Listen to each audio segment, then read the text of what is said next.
Ang presyo ng Terra Luna Classic ay tumaas ng 30% sa loob ng isang buwan habang pinapalakas ng team ang mga pagsisikap na muling ibalik ang mga halaga ng LUNC at USDC pabalik sa $1. Ayan, isang kamakailang tweet inihayag ni Derek, isang kilalang trader ng Terra Luna Classic or LUNC na kamakailan lamang ay nakamit ng $115 na pinakamalaking cryptocurrency sa pamamagitan ng market capitalization, ang isang pangunahing milestone. Ayan, ayon kay Derek, ang crypto asset ay nakamit ang isang makabuluhang bullish divergence sa pamamagitan ng pag-break sa 200 moving average na nalugmok na sa loob ng mahigit isang taon. Itinuro ng trader na bagaman kahanga-hanga ang tagumpay na ito, mahalaga para sa LUNC na magkaroon ng ilang suporta sa itaas ng 200 MA or moving average line. Gayunpaman, sinabi ni Derek na hindi gaanong issue kung ang 200 moving average line ay bahagyang bumaba dahil ang indicator ay may malakas na RSI or Relative Strength Index na suporta sa 58. Ayan, yan po yung kanyang aktual na post dito. Ayan, sa kanyang X account. Yan na rin po yung kanyang chart dito. Yan na siyang nagpapaliwanag sa kanyang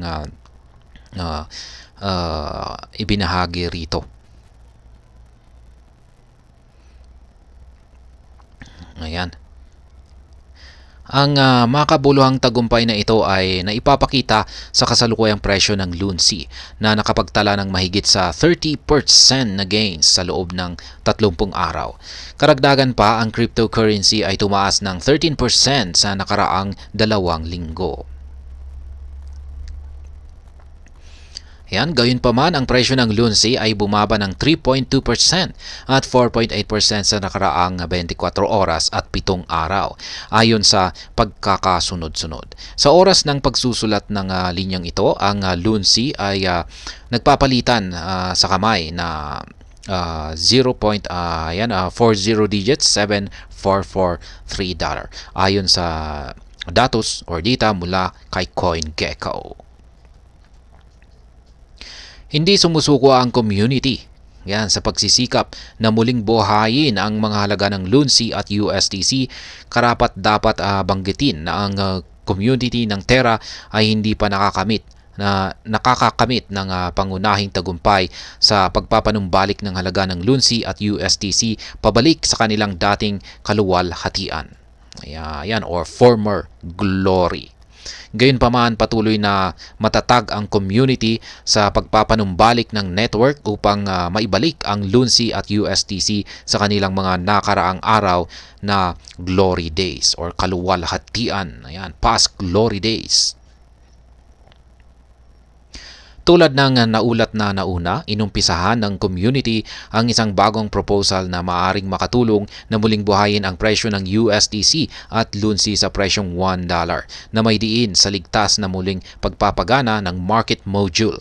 Karapat-dapat banggitin na ang market module ay hindi pinagana noong May 2022 kasunod ng pagbagsak ng ecosystem ng Terra or Terra ecosystem.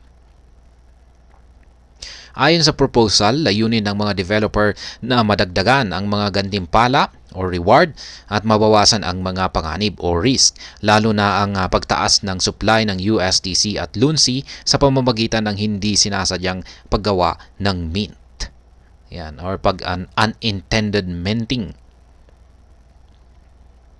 Ang development ay dumating ilang araw matapos muling buhayin ng development team ang isang critical na function sa Terraport, isang decentralized application na ginagamit upang i-stake ang mga suportadong asset sa network.